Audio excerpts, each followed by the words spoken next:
Well, this is news today and you're welcome. Former President Jerry John Rawlings has admonished government to attend to the challenges and concerns of Ghanaians and avoid being oblivious of the people's problems. In a statement to mark the 33rd anniversary of the 31st December Revolution on Wednesday dawn, Rawlings also referred to how Ghana has been saddled with very negative images about corruption.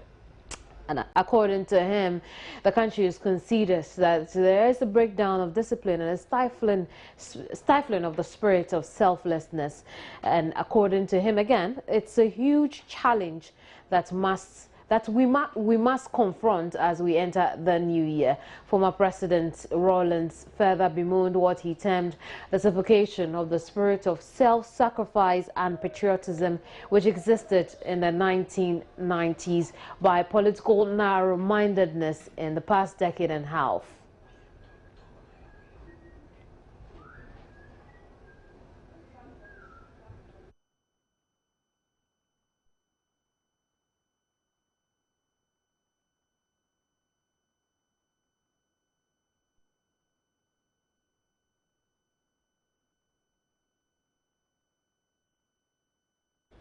Well, up north, some Mamprosi youth in the Upper East Region town of Bawku say they will continue to stay away from the inter-ethnic peace negotiations unless they are allowed to celebrate the Adamba festival.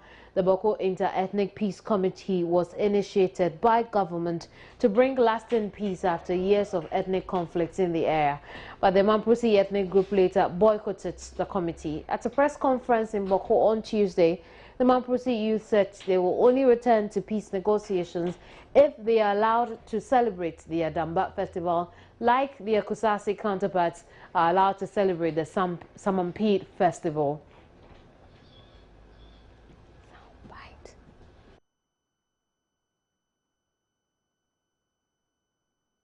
Recall that when the Kusasi celebrated the Samampede festival on the 31st December 2009, the Atamis government permitted them and provided security for them to celebrate. When the Mamprosis observed the Damba festival on the 20th of May 2010, the government stopped them by deploying security into the Mamprosi area with an order from the National Security Boss, Bevlo Latte, to shoot and kill if we insist on observing the festival. Again, in 2011, the government deployed about 500 security men, including SWAT teams, to stop the Damba festival from taking place, even though there was a roadmap drafted and agreed upon by the then representatives of all the ethnic groups in the erstwhile Bawku Inter-Ethnic Peace Committee, that all the ethnic groups in the municipality should be permitted to observe their cultural festival without hindrance. This act made the Mamprosis to withdraw from the Peace Committee. Honorable Mark Oyongo is a witness to this. The last but not the least is the stopping of the Damba festival on the 28th October 2013. This was the issue which took us to the presidency in February 2014. If two of your children are entangled in a conflict and you permit one of them to observe his festival and deny the other from observing his, how can you get them to sit together and for peace, and dialogue for peace? We the Mamprosis, who are known in history as peace lovers and support any peace initiative built on truth and sincere values, wish to call upon the central government to see the Mamprosis and Kusasis as true citizens of Ghana and give equal treatment to all. If you permit the Kusasis to observe the Samampede festival, also permit the Mamprosis to observe the Damba festival. This single move will go a long way to promote and improve our quest to restore peace in the municipality. Any other move contrary to this will only deepen the mistrust and disunity and send us far away from the peace we are yearning to obtain. We hereby wish to draw the attention of the peace-building organizations such as National Peace Council, WANEP, and so on to the fact that the only move we should pursue to be able to restore peace in Bawku is for the government to give equal treatment and recognition to both factions. We will would like to reiterate that any other move contrary to this will not make us achieve our aim and will only be a misuse and waste of the taxpayers' money and logistics of the states. Abdullahi Musa is the former municipal chief executive for Bawku, and he's joined me via telephone on this issue. Abdullahi, welcome to the program. Thank you so much. Right. What do you make of this call by, or this threat by the Bawku youth? Well, I've not gotten the details of the threat, if you kindly brief me. Very much so. What they're asking is that the Mamprosis be allowed to celebrate the Dambas festival just as the Kosasis celebrate the Samanpid, or they will thwart every effort authorities are already putting in place to negotiate peace in the area. Oh, okay. Thank you so much. I think that the president's call was a simple call. The president appreciates that once there's conflict between Kosasis and Mamprosis, definitely there are issues of disagreement between the two ethnic groups. And you agree with me that when two parties disagree on an issue, the best way to solve the issue is for the two parties to judge and find common ground for the disagreement. And I believe it is in the light of this that the president decided that the two parties should come to the negotiating table, and then discuss their issues, you know. So that's why he's calling for. But I think that is what is already happening. What the youth, the Mamprosi youth, are unhappy about is the fact that they can't celebrate the Damba festival, even amidst the peace talks. But then the Kosasis can't celebrate the Samanpid. I want to place it on record that as we speak now, the Inter-Ethnic Peace Committee is not functioning. So the president is saying that the two ethnic groups should come and make the committee function so that whatever issues that are bothering the two ethnic groups, they will discuss it and bring it forward for implementation. So if, for instance, if the Mamprosis, if the celebration of Damba is their issue, then they should all come to the negotiation table and discuss the details. Once they all agree on the details, government will implement. That is all that the president is calling for. Does the detail include the celebration of festivals? Yes, so the point is that if that is the issue for Mamprosis, is that okay? Then what they are saying is that all of you should agree that, okay, these are the issues, let's brainstorm on it, and then we will go ahead to see what we can do. So if you are not if you are outside the committee and you are making these demands, why don't we come together and negotiate and discuss and see the way forward? What step would you expect authorities to take in this regard, having been MCE for the area before? This has been an issue not today. It has always been an issue that needs to be discussed thoroughly, because the issue of the celebration of festivals, Damba and Samanpid, when you look at it into details, there are issues that need to be clarified between the two ethnic groups. And it is just going to be between the two ethnic groups that will come to an understanding before government can intervene. When the two ethnic groups don't come into an agreement onto how the modalities and everything, government cannot just jump to impose on the two ethnic groups. So that's what government is calling for. I think the concern for the youth of Mamprosi is, well, we have decided that we want to speak, but why should one area celebrate the festival and we can't, as part of efforts to maintain peace in the area? Yes, so if that is the issue, my sister, there is a platform for you to discuss that. So if I were my Mampushe brothers, I would rather encourage the elders to go back to the Inter-Ethnic Peace Committee, because it was during my tenure that, with the help of the regional minister, that we formed the Inter-Ethnic Peace Committee. And the aim of the Inter-Ethnic Peace Committee was to address some of these issues, some of the issues that are affecting both ethnic groups. So along the line... But Abdullah, just educate us on something. Why was it prudent that the Damba festival be halted? Sorry? I'm asking why the Damba festival is not celebrated.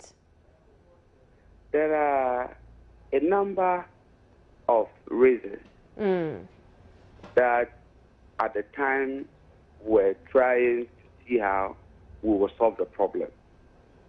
People, the Kusasas had the issue that festivals are supposed to be celebrated by chiefs, and that, for that matter, they thought that it was not proper if the celebration was to be done.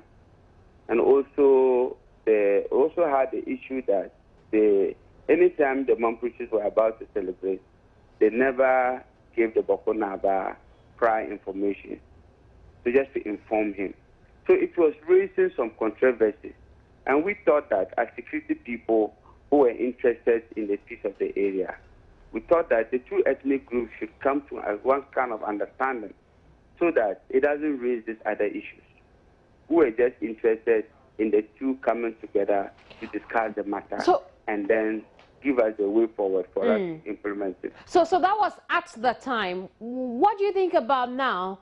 Is it okay? Would it be very good enough if the Damba festival is celebrated again? If celebration starts for the Damba festival again? For me, if you ask me of my personal opinion, in a place where there's conflict, the best when it comes to decision taking is for the two conflicting parties to always agree. So for me, to start with, I will say that whether it is best or not, for me, I don't think that that's the issue. The main issue for me is for the two ethnic groups to go back to the Inter-Ethnic Peace Committee.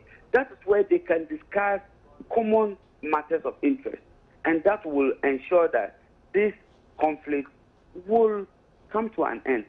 So all these issues, for me, I don't think that they are difficult issues. If they go back to the Inter-Ethnic Peace Committee, they will be able to come, because the Inter-Ethnic Committee is made up of Kusasas, Mampushes, and other ethnic groups who live in Bawku. Very well. Very well. Abdullah, I'm grateful for your time. Thank you very much. Abdullah Musa is a former MCE for Bawku. Stay across the regions, so come down to the Ashanti region, where small-scale miners in Obuasi are accusing the Interministerial Task Force of allegedly conniving with illegal miners to trespass into Anglo-Gold Ashanti's concession. The aggrieved group fears the conduct of task force members could lead to serious environmental consequences if government fails to act. General Secretary of the Miners, Rufus Bori, tells Show News members are prepared to expose the security personnel. A report by Mahmoud Mohammed Nuruddin. The setting up of the Interministerial Task Force is part of government's efforts to clamp down on illegal mining in various parts of the country. In its almost 2 years of operation, the task force has made some progress in the fight against the menace. However, small-scale miners in Obuasi say the task force takes money from the miners and allow them to extract gold.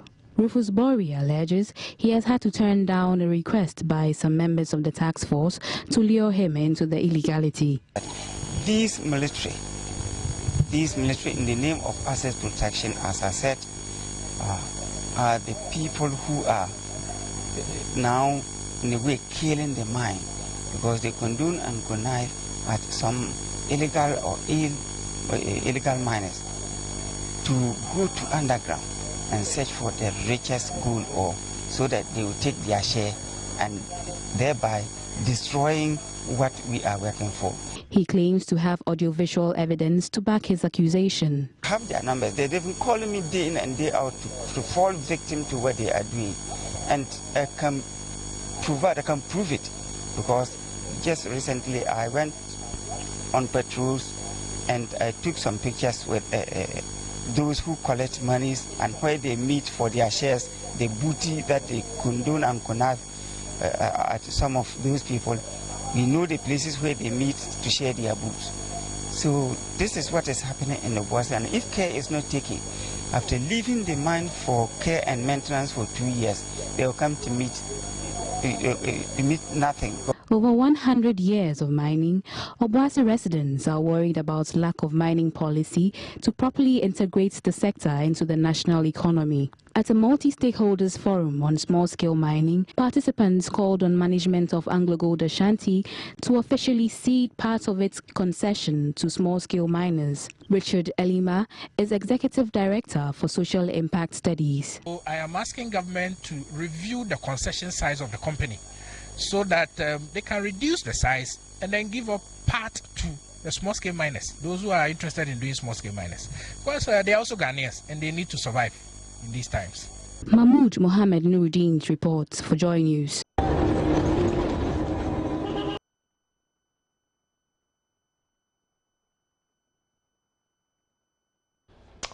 Well, Ghanaians have been demanding a drastic reduction in the price of petroleum products to reflect the crude oil price on the world market. The NPA maintained the price with the explanation that the excess money will be used to settle its debt with the BDCs, the bulk oil distribution companies, that is. On the back of this, the minority members of parliament and other stakeholders had been demanding an account of the money accrued so far.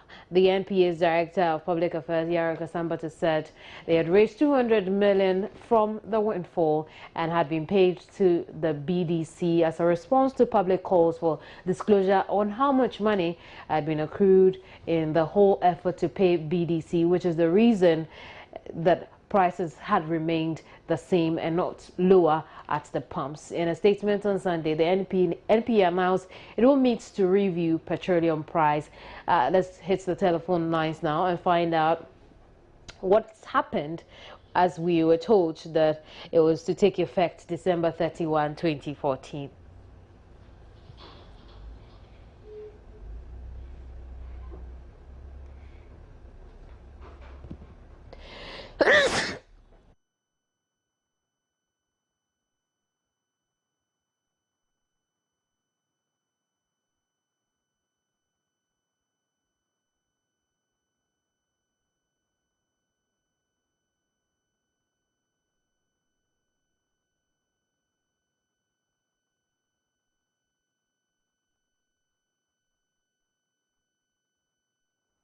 You're still here on News Today. Now, we'll get to that petroleum adjustment story in a bit as we raise the National Petroleum Authority over the tour. I understand the Chief Executive of the National Petroleum Authority is joining me over the telephone. Let's find out what's happened, if any adjustments have occurred at all from him. You're welcome to the program, Moses. Yes, how are you? I'm very well, and I trust you're well too. Now we had that there'll be subsequent announcement or after a meeting the NPA had as far as prices of fuel products is concerned. What is that to talk about as far as that is concerned? Well, I think that we needed to look at first of all what is the trend of the international prices for crude oil. Then also we needed to look at the international prices trend for products, because there's a difference between products and then crude oil. Everything that we've been announcing have been crude oil price drop, crude oil price drop. But we go a step further to look at what is the FOB prices, petrol, on diesel, on LPG. And then after studying the price decrease, we think that this is now the right time for us to be able to make a 10% decrease for motorists and at the same time to be able to save something for GDPs to pay the debt, because the debt is not yet complete. We have paid almost 260 million cedis in the last 3 months, and we are still left with 170 million cedis. So as of today, we are going to pay 45 million cedis in the next 2 weeks. That will bring their balance to about maybe 90 to 110 million cedis. At the same time, been able to reduce prices by 10%, reflecting petroleum, that is FOB petroleum prices. At what point should we expect it to reflect at the pumps? Oh, it is going to be tomorrow morning, 6 a.m. From the 1st of January? Yes, 1st of January. We also know that some sort of consensus was reached with transport owners over what threshold there should be a reduction. Is this a typical situation where we should expect a reduction in transport fares because a threshold was reached? Yes, I think that there is what we call a hurdle rate or a trigger rate, which normally will reduce. Transport fares should also fall accordingly. But that decision is taken by the GPRTU. As we speak now, we think that the GPRTU would be coming out with a communique to tell us what they feel about the new prices and what they would want to do in the next 1 week. So, I'm very grateful for your time, Moses Asaga. Thank you, and Happy New Year in advance. Happy New Year to you lower too. Fuel prices. At least I've given you a good Happy New Year. I hope the Ghanaian people will be happy about it. Yes, thank you very much, and bye. Bye. Moses Asaga is Chief Executive Officer for the National Petroleum Authority. So let's find out from the various driver unions whether or not we should expect a consequent reduction in transport fares. We'll do that in a bit. In the meantime, Chief Executive Officer of GN Bank, Patrick Anumil, says the profitability of banks in Ghana will go down for 2014 following the numerous economic challenges, particularly the depreciation of the currency. He's however hopeful the financial sector will bounce back come 2015 if government manages well revenues from the oil and also receives the IMF support. The economic turbulence, which began in 2013 and found its way in 2014, affected all sectors of the economy, and the financial sector was no exception. For players in the sector, 2014 has been a difficult year for them, especially during the times when the cedi was fast depreciating. The cedi depreciated to the dollar by about 27 to 30% or so. Now, if a customer, and most of our customers are importers or they deal with imported goods.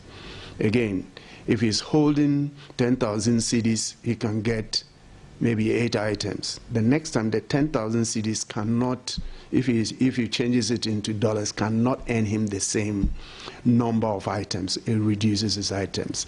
And therefore, our profitability hinges on deposits and on credit and on commissions and fees. So if it affects the customer, then it affects us. For the CEO of GN Bank, Patrick Anumil, the difficulties throughout the year will reflect in the profitability reports for this year. In economics, banks actually exist to mop up liquidity in surplus areas and put them in deficit areas. That's the definition. And this is called financial intermediation. If it is done effectively well, then the banks make profit. I was going to say that you wait on and see until the end of the year. When the banks make their financials, then you will see that there is a general reduction in profitability even in the banks. Yes, I can tell you for certain. You know, and the reason is that, as I started by saying, if the economy does well, then the banks are also supposed to do well. Although emerging banks such as the GN Bank made it through the year operating 110 branches throughout the country, CEO Patrick Anumil is confident 2015 will be a better year with a program from the IMF. The fact that the government is even talking about bailout, IMF bailout, is attracting investors. So everybody's watching to see. If we do actually accept the bailout, and that's my opinion, there are other people who have contrary opinion.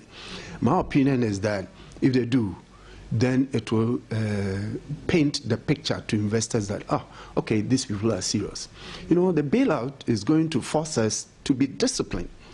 If you are not disciplined, when you are left alone, and you want a bailout from IMF or World Bank, and they say, okay, guys, if you want to do it, we want you to do 1, 2, 3, 4. They are forcing you to be disciplined. And that's what investors like. So if they see that indeed we are serious with bailout and so on, I believe that the investor idea, the investor thoughts about the country will improve. When that improves, you'll be surprised that the city and so on will be stabilized. Once the city stabilizes, inflation might be checked. Once inflation is checked, businesses can plan better with pricing. The bank is meanwhile ready to open 300 locations across the country in 2015 to improve their liquidity to serve SMEs as well as industries. Abigail Adamakwinchi for Joy News.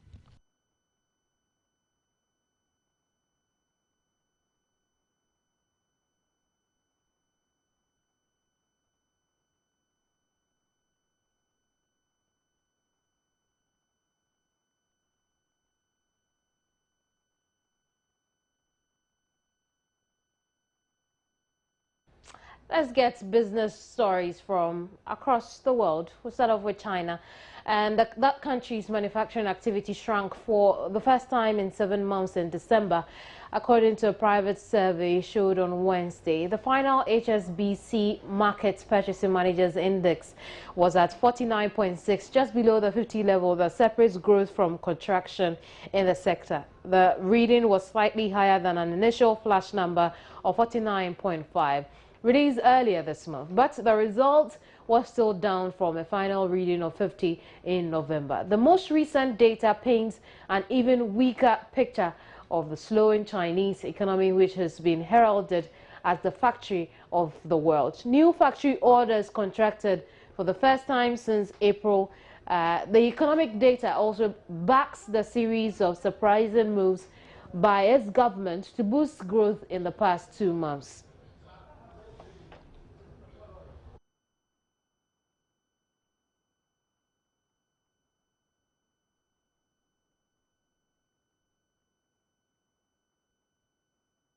I am eager to find out, back here in Ghana, I'm eager to find out how the 10% reduction in fuel price at the pumps will affect transport fares here in the country.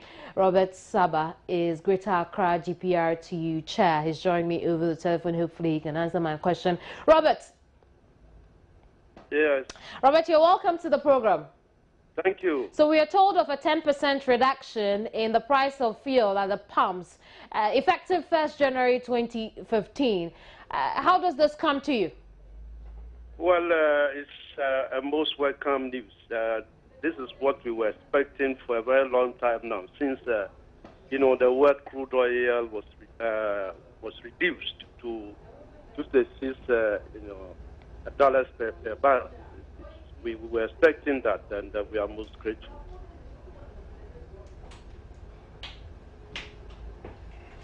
Hello. Right, Robert, as welcoming as this is, how should we expect it to affect some changes to transport fares? You see, it is not, fuel alone that makes up the running cost of our transportation business. We only have to go to the market and see, whether spare parts has also been reduced, whether the cars that we buy has also been reduced, the maintenance cost. Because of this, the school fees, was also increased. Whether the proprietors and proprietaries will reduce their school fees. Hospital bills also went up, because of the poor. And the TUC has come out to say the cost of living is high. The TUC never specified. But very well, Robert. We admit that some of these things you've mentioned indeed are true. But what informs, besides fuel, what informs the changes in transport fares? We take into consideration insurance policy, the cost of the vehicle itself, interest rate, because we don't have the money. We go to the banks, for such loans. We have to look at the interest, the loan interest, whether that one too has been reduced. And after we've been able to assess all this, then that we can come out with, a specific Very well. reduction in lorry fare. But let's look at the things you've mentioned. The cost of the car, which is a one-time payment, and hence we shouldn't expect a fluctuation in terms of pricing. We look at the spare parts. The dollar has seemingly been stable for some time now. We take a look at, what was the last one you mentioned? I think I forgot that one. I stated, maintenance costs, spare parts, school fees, the medical fees that we also. You mentioned insurance as well. Insurance, yes, I did. Insurance premiums, when they go up, does not.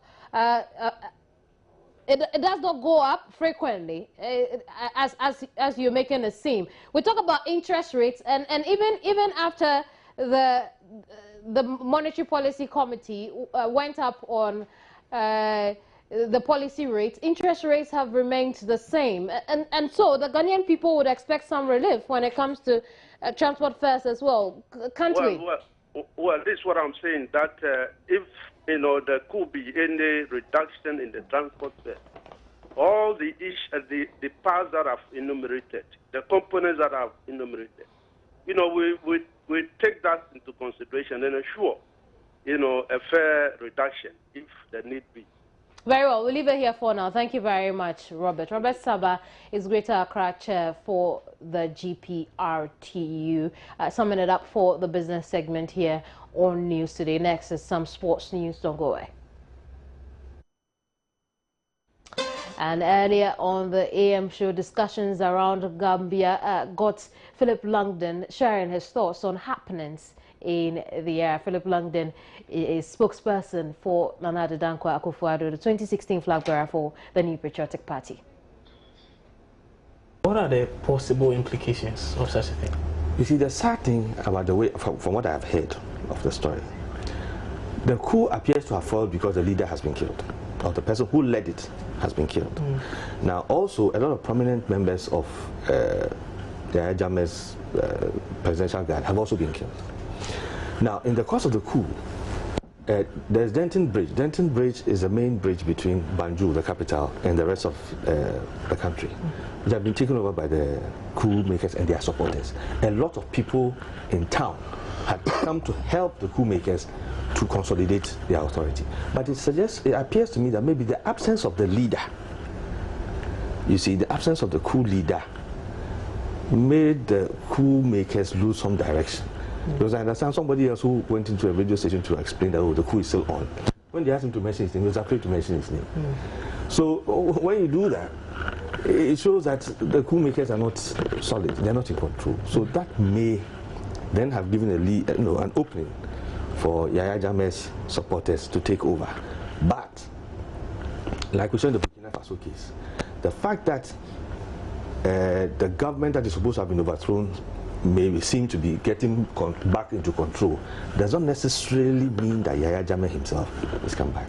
So it may mean that, yes, the government has taken back power, but Yahya Jammeh himself may not be. Just like the Burkina Faso case, they took over, but then the leadership of the takeover also changed. So we could see that happening, this time in the case of the government that was removed as against the Quick correction on a slip earlier, Philip Langdon is spokesperson for field presidential aspirant of the New Patriotic Party, Alan Kojo Chairman. On the same program, the AM show earlier today, lecturer at the University of Education, Winneba, also spoke about happenings in Gambia. Here's a playback of John Jinapo's take. I think, like it or hate it, we as a people should take a cue from what has been going on. I mean, you can't stay in power for way too long. This guy has been in power for 20 years. You go to Burkina Faso, 20-something years. I made mention of Togo, what is going on in Togo. They want to change the constitution so that the incumbent can stay again. I don't think that is the way we need to go. Fortunately, on our part as a people, I doubt it if any president can think of amending the constitution of Ghana to go for a third term. No, it will never happen. That is why initially I did indicate that, look, I'm very proud of our system, even though it's not the best. I'm proud of it because we've gone through challenges and we seem to be improving, and we seem to be improving at a faster rate. And I will call on the Gambia is not under West Africa. That's West Africa. And fortunately on our part, the chairman for ECOWAS is our president. And I think it would be proper if the chairman makes a statement to that. Gambia is a sovereign country. That is one thing we need to know. It's a sovereign country. And taking example from what happened in Burkina, I think the president did very well in terms of how ECOWAS tried to manage what happened in Burkina Faso. Because Burkina Faso, I mean, they have a transitional government, you know. If it so happens in Gambia that the president Yahya Jammeh is overthrown, the constitution is abrogated, then maybe the Burkina Faso issue will come in. But if he comes back as the president, then the constitution stays. Therein, the only thing that ECOWAS can do is try as much as possible to leverage him not to go after those people. I don't know what the constitution says. The constitution I know very well will indicate that, look, a coup d'etat is a treasonable offense, you know. So it's quite a murky issue, and let's wait and see how things unfold. But I'm very positive that the chairman of ECOWAS, who is the president of the Republic of Ghana, will definitely be getting some information, and they should be coming out with some strategies and mechanisms to address it. Well, on the last night of every year, Christians in Ghana and most parts of Africa really converge at various locations to pray to usher in the new year. It is believed that it is a very critical time to thank the Lord for life and ask for a better harvest the succeeding year. How relevant is this? Joy News has been finding out. We are about 2015, but most people don't know that year, the word year, is a program of God. God we serve has his whole calendar from beginning to the end. And he has broken it into year, generation, century, and all those sort of things. But there's what he picks out to use to help man. Because most men will not live to be 100. So you will not enjoy the century. Most men may not even live into a generation to finish a generation, but for a year most men can finish it. So God has a year set out. Now before you enter the new year, you must now begin to go to God and tell God that, God, I'm about to enter a new year. It is you who brought me into this year. You helped me. Now show me what to do the following year. That's why the last day of the year must be an important day for every person in this earth. It should matter.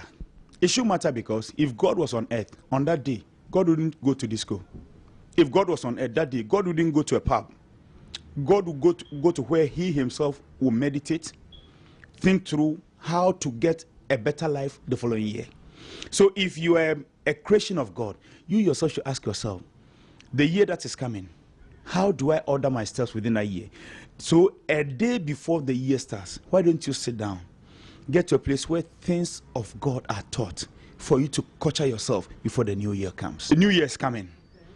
And now somebody must see a billboard and talk to himself. The billboard is telling me I'm going to cross over. What do I know to cross over? That billboard will attract the person to even go to where issues about the new year will be taught. Well, in showbiz, lawyers for embattled media and entertainment guru Kwesi Dakwa, popularly known as KKD, have filed a bail application at the Human Rights Court in Accra for their client. KKD is in police custody and expected to be there until January 8, 2015, after he was charged with rape by a 19-year-old Erefe Orleans Thompson. Reports say KKD's lawyers, among several reasons in the bail application, argued that even though there were 2 other persons in the room during the alleged rape incident, the facts of the prosecutor do not state that any one of them had noise from the so-called victim. Ms. Thompson, according to the charge sheet presented to the court by the police, the incident happened in a suite at the African Regent Hotel on December 27, 2014, when the accused invited her to help him powder his face. She alleged that KKD forcibly had sex with her in the washroom, after which a report was made to the police and a medical report issued to the complainant.